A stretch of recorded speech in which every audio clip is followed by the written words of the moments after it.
మనం చదువుకున్న టెక్స్ట్ బుక్స్లో కానీ స్కూల్ బుక్స్లో కానీ ఎంతసేపు మొఘల్ తాలూకు గొప్పతనాన్ని చెప్పారు తప్ప మొఘల్ తాలూకు అరాచకాన్ని చెప్పలేదు ఎవరు.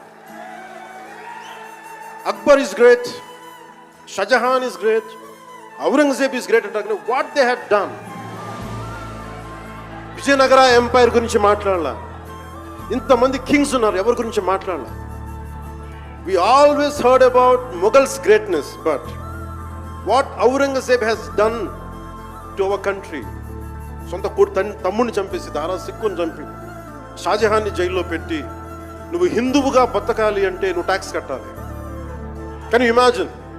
For being a Hindu you have to pay tax as a Hindu, just to accept, to practice. ఇలాంటి సమయంలో ఒక ఛత్రపతి శివాజీ మహారాజ్ లాంటి వాడు గుండెలో శౌర్యాన్ని నింపాడు. మనకి తమిళనాడు దురాక్రమణ గురైతే all the way from Maharashtra he came back and supported, stood by people.